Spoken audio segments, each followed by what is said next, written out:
All right, guys, welcome back to another episode of Benny and the Guest. With you as always is me, Ben. I'm joined today by Rico Danielson. Thank you for coming on, Rico. Hey, rock and roll. Looking forward to being here, man. Yeah, I didn't really get a whole lot of time with Rico to check out his stuff. I kind of picked up an interview with you pretty quick, so I'm gonna learn just as much from you as the audience will. So, if we could just start, you can kind of tell me, where you're from, a little bit of your upbringing, and then what brought you into kind of your past and what your whole life's been about, Rico. Sure. Yeah.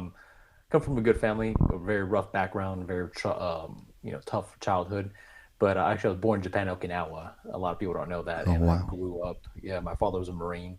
He actually retired as Master Gunnery Sergeant. He was a mean son of a gun. So, that's rough. um, had a traditional family, right? Mother and father, they did their roles and whatnot, and it gravitated towards my mother becoming an entrepreneur, and I think I'm very much following her footsteps at first or later now, but my father, I follow in his footsteps just because those are very traditional roles, right? Grew up in Louisiana, California, 29 stumps. What a shithole. That's where that's where my father was in charge of an LAV company, and I think his last rotation was in Louisiana in Belle Chase, and that place was just as bad. So it's like, all right, I got a lot of trouble there. Yeah, Then we moved to Arizona, and then the remainder of the childhood there. But at that point, it kind of took a very different dynamic after my mother passed away, and then from there, found myself like just kind of in a broken home, uh, couch surfing. People didn't want to put you up, and then my father passed away later, and then I was like, hey, I got a brilliant idea. I'm going to join this thing called the Army. So um, the fatherless platoons, every thug and Hispanic vato in the world is like, hey, I'm gonna go make friends with this white dude and this black dude, and we're gonna call ourselves a platoon, right? yeah, yeah. Um, yeah, I remember my bunkmate. I'll never forget him when I was going through basic training.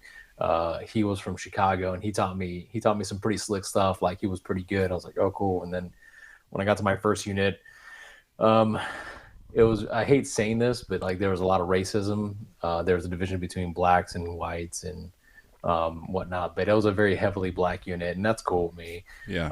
And then we go to Iraq, and I remember this first one was like, all right, Jimenez, Rodriguez, blah blah, and I was like, oh, my last name is Danielson, and they're like, no, you too, son, and I was like, wait a minute, we're all Hispanic. Like, we got a detail for y'all, and it's like, oh shoot, like, what are we doing? It was a route clearance. And I Oh was like, man. oh, yep.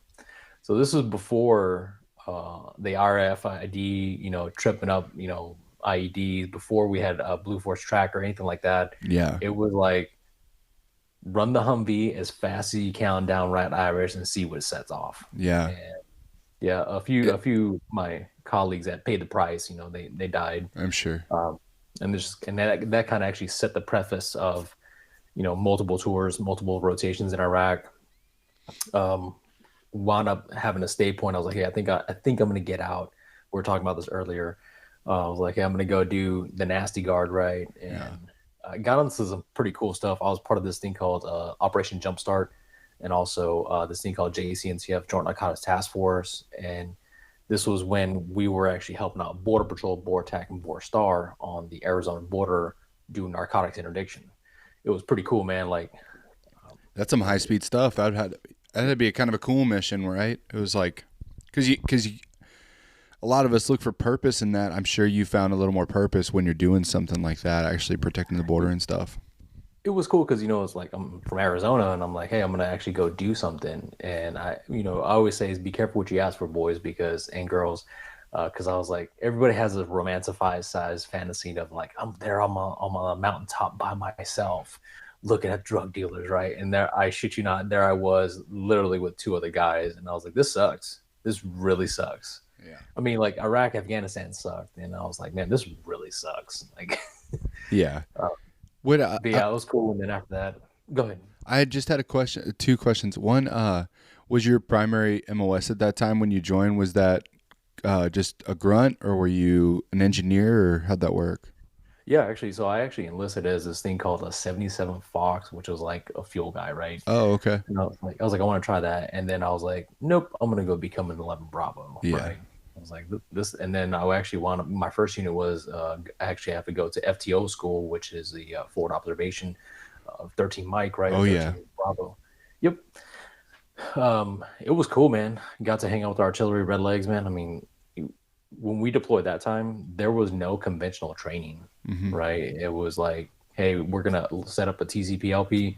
We're just gonna do raids, and nobody knows how to do them. We're just gonna do the best we can, right? Yeah, you guys And set the precedence for later on because nobody knew those roles really at that point very well. I call it the musket days because I had this big M16, right? And it was like huge. I'm like, man, this thing is a piece of shit. And and then later on, we're like, hey, man, we're starting to do a lot more raids. We actually moved away from flak vests. I'm like, man, we haven't issued these since Vietnam, you know? And I remember having two magazines, and then we got web gear, and I was like, oh, dude, we're actually high speed. Yeah, yeah. We were so early on in the invasion that we actually welded these plates to our side of our Humvees. So when these IEDs would go off, like we thought we were safe, but dude, like I remember getting hit and shrapnel went into my leg, and I was like, oh shit, like this is not good. Yeah. There was But a lot of part of life, man. innovation at that time though. Like that's, stuff like that you hear all the time about like taking I found this piece of steel. I just welded it on, found a way. And I mean, that's cool though. Like it obviously was, like you said, people paid the price and stuff, but there's so much ingenuity and stuff that came out of those time frames. It's crazy. Yeah, it comes with cost, right? And learned a lot about myself, a lot about my friends. A lot of friends, unfortunately, have passed away just from like life and elements. And I'm very surprised that like a lot of us, I'm 40 something years old now, and a lot of my fellow veterans have just like died and don't wake up. And, it blows my mind, man. It blows my mind. You know. Yeah. How long did you stay active before you went guard? Ooh, full active, I was probably about 5 years, Okay. and then I went nasty guard. And then after that, I think that's when you play the military game, you get your NCOER, you go to the board, blah, blah, blah, you get promoted, all that shit. But Hmm. I was like, man, there's something got to be cooler than this. And that's when I think the fun stuff, because I started doing this thing called, contracting work. I used to become a tier one operator. On the private side, the PMC side, you go to these really high speed train ups, right? And they're just like, all right, the best of the best are here. We're gonna do hostage negotiation. We're gonna do hostage extraction, fast driving. We're gonna show you how to clear a building extremely fast, and like more of like mercenary type stuff, right? Yeah. Versus your traditional. You're like, all right, here's a con op, guys, and here's what we got, and they're like, yeah, throw that shit out. Here's what's gonna hit it. Call the boys, call the heavy hitters and pipe fitters. Oh yeah. And yeah, there was the conventional way of raiding a building, which was very violent and massive amounts of action. And then there was the savage, mercenary way of doing it, and everybody's getting some. So Yeah, I'm a big I I love books, right? And I'm a history major now and I read a lot about just over and over the cooler stuff you hear about, the more you like want it, And yeah, I've tried reading a couple now on, like you said, tier 1 counterterrorism, those just high speed units, but the way they conduct themselves, where it's not here's a book, this is how to do things. It's like, no, this is what we know how to do. You're going to learn with us how the best way is, and we're going to do it as fast as humanly possible while being very smooth. And it's just insane the skills and proficiency that's like, top level right conventional army is here, and then those guys are just way up here, the stuff they can do. It's crazy. So you yeah. got involved in all that, and that I'm sure that was awesome for you to jump from, where you were in saying this sucks, and then you're in that and you're like, this is awesome. Yeah. That being said, like my in 2014 was my last pump in Afghanistan, and it was. I'll show you a picture before if you want it. It was only four of us, and I was the only American on the team. It was a Kiwi, Slovakian, myself, and another guy named Rob. I don't know what Rob is from, but no, and Patty. Patty's dead now. He was a British dude. It literally was just us, and we would go into we had to go to this place called Kajaki and Nole, right? And the Marines were like, hey, we have a do not contact order. And we're like, all right, what do you want? And they're like, we want to know where the Taliban is. And so here's a bag full of grenades and also AK-47 and some money. Go find out and give it to them so we can go kill them. And I was like, all right, cool. And looking back, I'm like, I'm a fucking idiot, right? Yeah, because it's terrifying. Yeah. Oh my god. And I'll never forget, I had my backpack and it was this huge bag and it was black. I'll send this picture to you as well. And it's me looking on my shoulder. And at that time, um, we had one job, right? And it was more like protect the local governor, right? And but the military wouldn't give us weapons, our agency wouldn't give us weapons. And so we just actually wound up stealing weapons from the Taliban, of the ones who got killed, and we just put together this thing. And you're like, okay, it works. Fuck it, let's just use it, right? So that was the last time I got shot there, and I was like, I'm done, man. I'm out. So Yeah. yeah, I came home and I was like, hey, time to new life, man. So you're in all that. That's obviously like you're kind of peak for military, and then you get out. Where did you see yourself going? Because I think a problem a lot of us face is after you do so many years, you've developed. You think your only skill set basically is military based. So you're like, what am I even gonna do when I get out? And then you choose to get done with that. What did you kind of lean towards at that point? Yep. So at that point, 2014, I was on rotation number 9, right?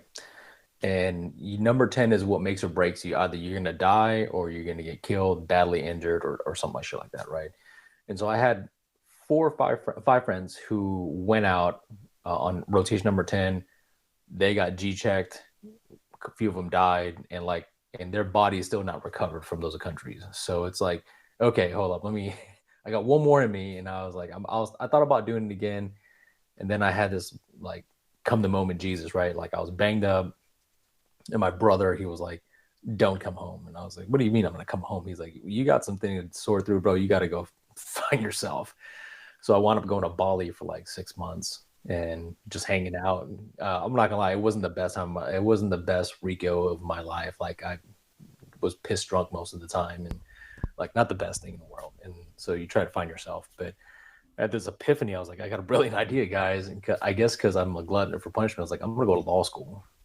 And Oh wow. everybody, yeah, everybody that I've been on operations with or a team with and whatnot, they're like, what? Go to law school? Like, what are you going to become, an attorney? And I was like, I'm going to go to law school and check it out. And I knew that there was a divide. In order for me to become the man that I wanted to become, I had to kill the man that I was, right?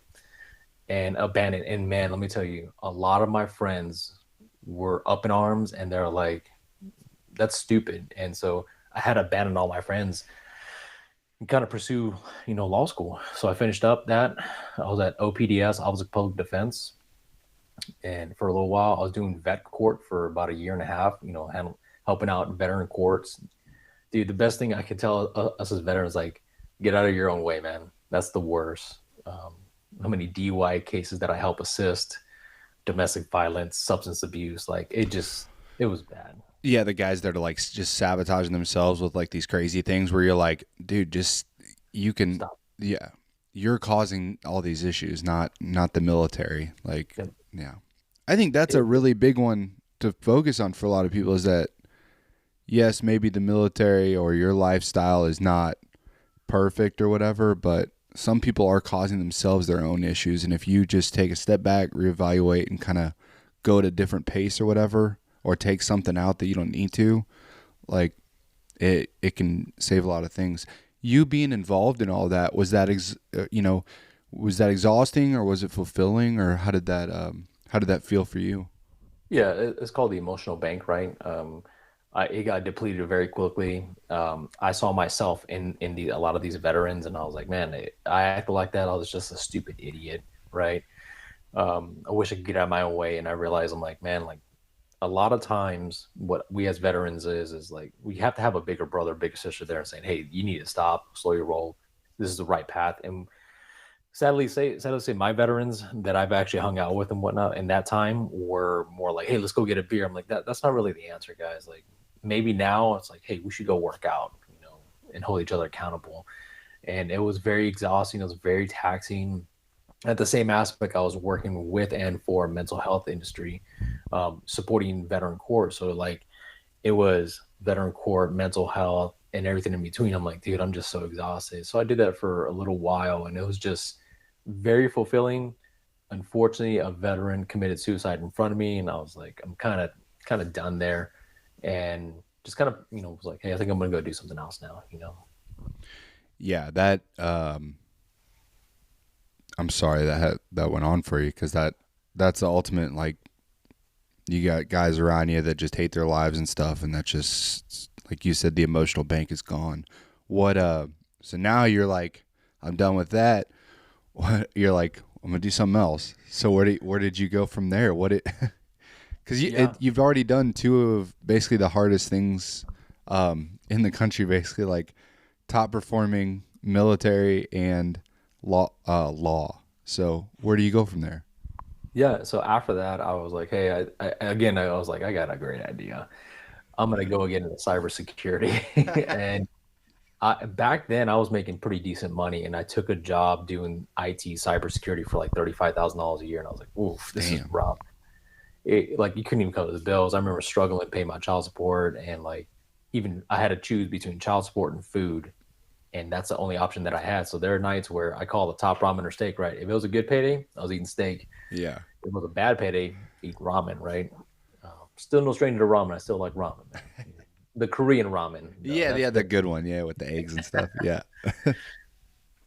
So then I got into cybersecurity, and I was like, wait a minute.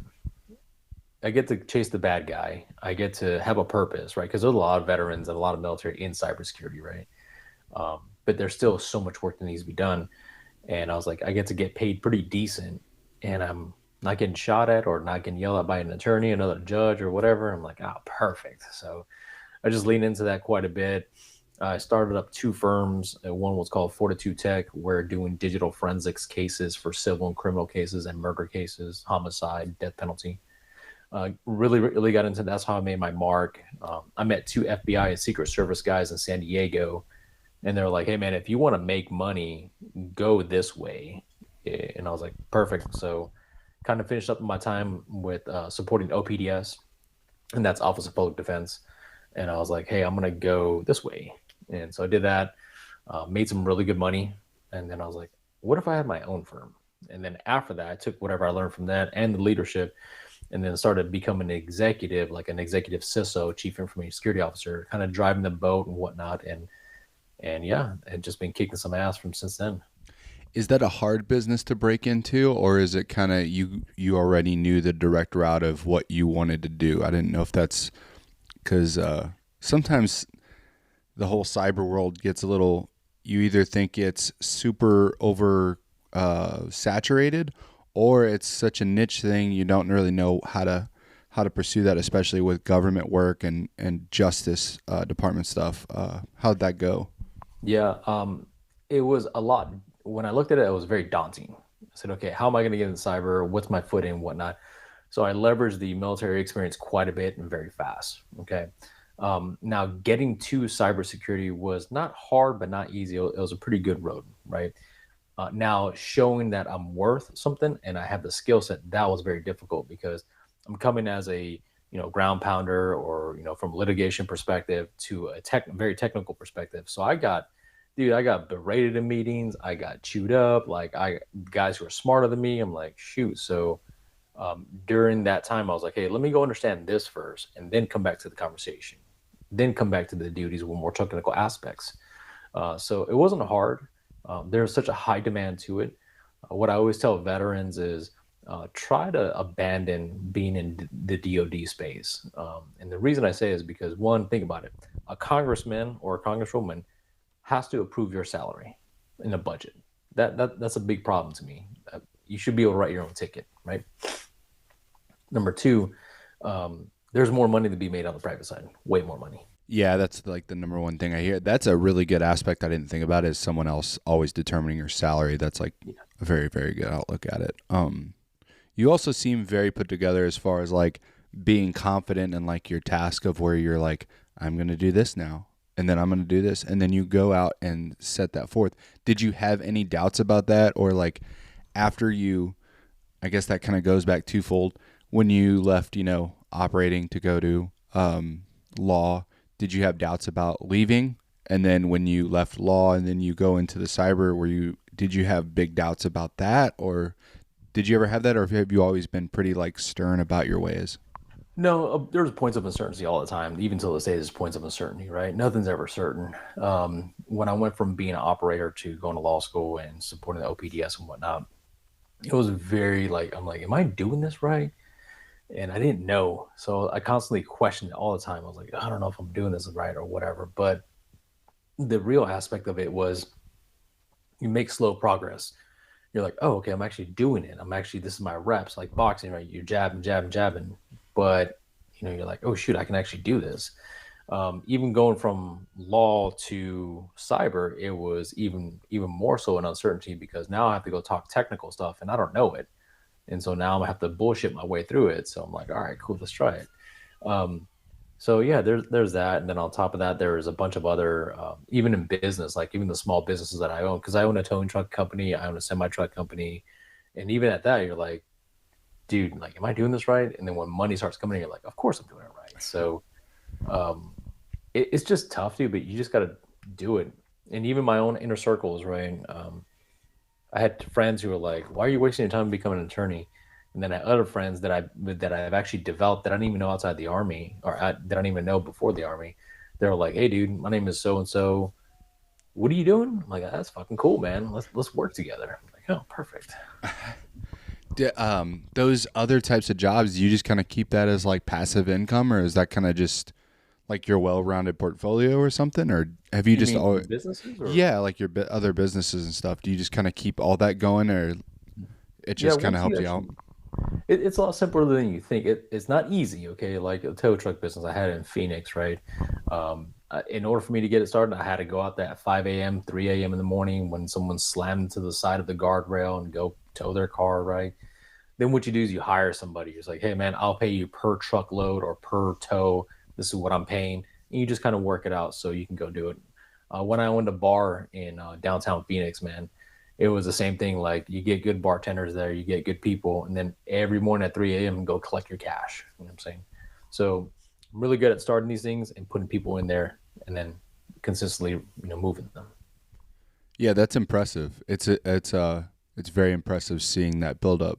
Do So you get into that, sector and stuff, and now is that where you're at currently, or Nope. was there more to it? No, no. So now I'm in this weird space, right? Been doing being a CISO, which is a Chief Information Security Officer, for a while now, for over about 9, 10 years now.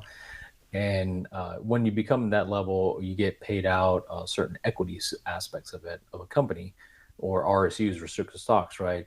And now you're sitting with like a bigger money, right? And you have to determine where you can place the money. It's really not your money; it's a venture capital firm and a private equity firm. So, working with these two organizations, you're like, hey, we're gonna go buy a hospital, right? And trust me, I'm like, I'm not buying a hospital, but I know what it takes to buy a hospital. We're going to go buy this clinic. Right now, it's called medical IoT devices, right? We're going to go work with this company to build this medical kidney pump, and we're going to take it to market, and we're going to buy this company to support it. So, like, it's a different level of game now. And me being a former operator, I know all my boys because I still get the phone calls. They're like, hey, we're going to South Sudan. You want to go? I'm like, no, guys, I'm not going. Yeah, yeah. Um, but they're always like, hey, dude, this will be awesome, but how do you do what you do? Can I just get in? I'm like, guys, it doesn't work that way, you know. Yeah, it's not. It definitely sounds like something you can't just slide into. That is that's a lot of. It's almost like chess. You're seeing it from so far above that you're making all these crazy moves. Do you enjoy it now, or is it? Or Yeah, I mean, for the most part, I know everybody has the days, but you enjoy that kind of strategery, I guess, at that point. strategery. Yeah, Well, yeah, that's a word. It's a yeah, word. that's a I word. promise. Sure. Yeah, so it's really different to do, right? When it comes to, like, I've never thought that I'll be part of an organization where we're going to go buy a business. I'm like, okay, because dude, at this point, you're raising hundreds of millions of dollars, right? And I came from a broke Mexican family household, so I'm like, I remember scrubbing together like $2 or $3, and I'm like, okay, we're gonna go buy a hospital. So it's a little bit different type of pressure, and you definitely know how to play chess in the different marketplaces to move certain things. Yeah. That with that, you're still at that level, but are you still pretty heavily involved in cybersecurity? Like, obviously, Very. the world's kind of a crazy spot right now. Do you still pay attention to all that stuff going on? I'm very heavily. I still own a company called First Responder, right? And we do cybersecurity, incident response, and more specifically, ransom negotiation. So whenever there's a breach and the hospital has 100% of its files encrypted and has been extorted, we're the ones who reaches out to the threat actor and start negotiating terms. Like, hey, they want $1 million, not going to happen. The data is not even worth $1 million. We'll give you $5,000, $50,000, $100,000. So we do that on behalf of clients doing the ransom negotiation Does that whoa, does that happen like commonly? I don't know every if day, every day. every day, Wow, that's not every day, good. every day. That's not It's good at all. after a while you actually know, you actually become very familiar with the threat actors. You're like, oh, I know this person, I know this threat acting gang.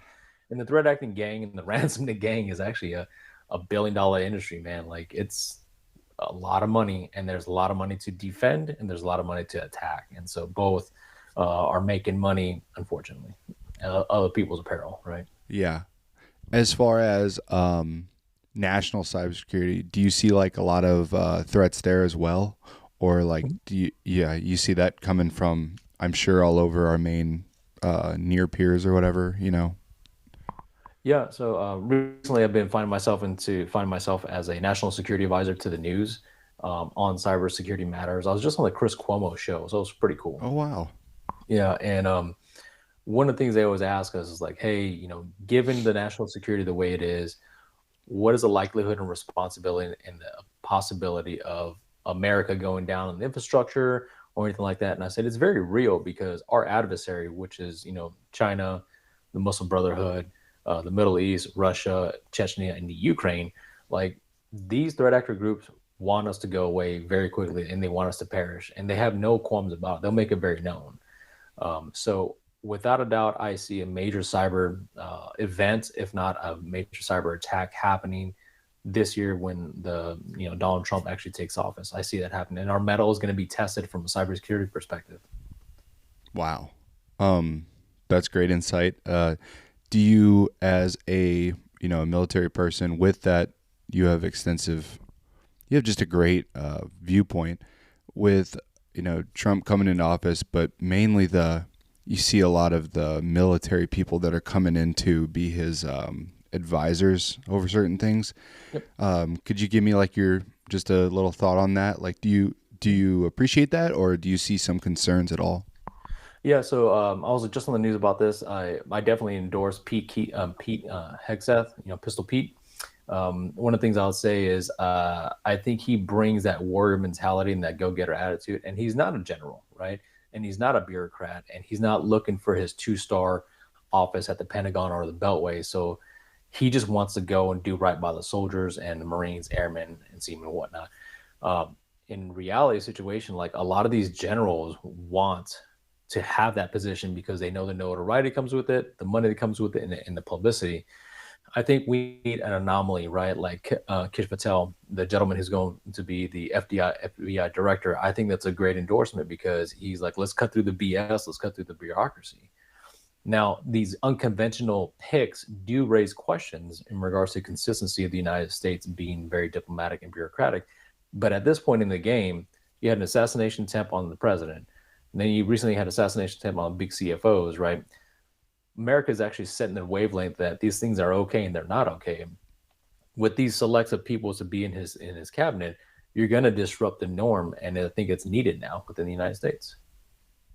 Yeah, I couldn't agree further with you, Rico. That's solid. Do you with I guess back to the cyber thing? One more thing I wanted to ask.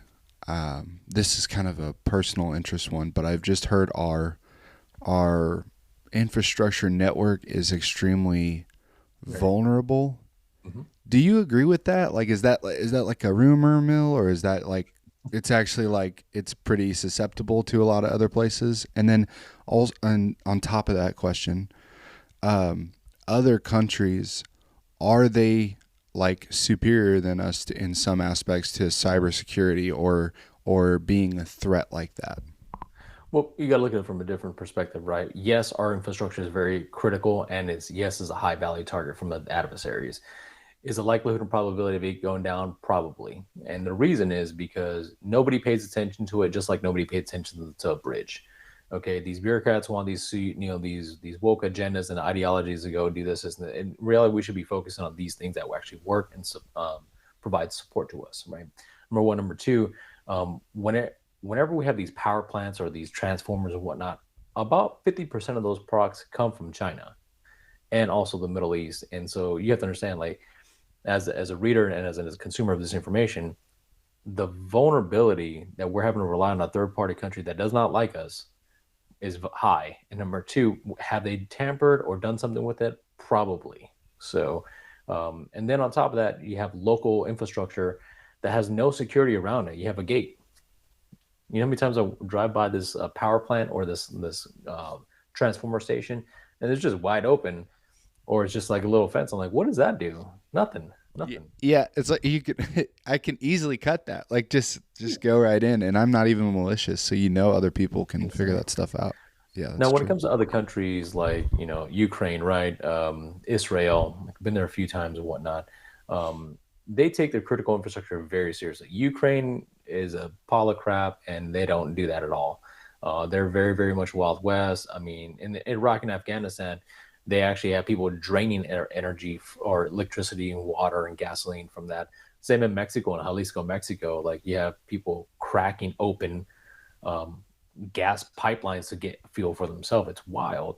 So they just kind of let things go, and things are what they are. So I think we're a little bit more secure, but we're still in a very weak position. Yeah, that's I enjoy hearing all the stuff you're saying because it's crazy to hear that you're at that level and you can see all these problems. Well, do you have anything going on right now, Rico? That I know you said you've been on the news a couple times. Are you getting like more of that reach out to like actually give your opinion piece at a national level? Yeah, if you go on my Instagram, I'm actually on the news once a week now. So I'm on Fox News. I'm sorry, Ticker News. I'm on News Nation. I'll be on Fox Business here real soon, and also I'll be on some other one, oh, Newsmax as well. I'll probably be on those different one. And the idea is to be on there once a week, rendering an opinion and providing insight for global war and terrorism, cyber warfare, and law as well. So that's the idea behind that. But yeah, other than that, I think the idea here, I got to get with the publicist. I think we have the approval to be on Dr. Phil as well um, to target the idea of young men that need to work. That's amazing. That's going to be awesome. I pray you get that because just talking to you, you're a very for young men especially, they need figures in their life like this. That's a big one I talk with my wife about right now a lot about. Yeah, Um, that's good. it's a loss right now to the world. Like a lot of young men don't have mentors or people that they're looking up to and stuff, and they really need to hear a lot of these people say, you can't just do whatever you want in your life. You got to get it together and you got to be professional. And that's I see you took from even where you came from, you went and charged at it and you took on life like crazy with like three different specialties, and now you're providing national assistance, and it's awesome. Well, thank you. Yeah, I appreciate it. A lot of young men. I have two men that I'm mentoring, and I see this, or a couple of different young men that I'm mentoring. The first question I was asking was like, "Hey, what do you want to be?" And every one of them is, "I want to be an Instagram influencer." I'm like, "Well, okay, cool." Yeah, and not doctor, not lawyer, not astronaut. Those are things that I wanted to be when I was growing up. But I think a lot of young men have lost their way, and I can't blame them 100%. I can only blame them 50%, and I can blame the parents 50%. And but then again, the parents are going out there creating the world and the life that these kids can live in. And I get it because I'm guilty of it. I wanted to provide something nice for my son. But I really believe that a lot of young men need to shut the fuck up and roll up their damn sleeves and do some hard work. Absolutely. Yeah.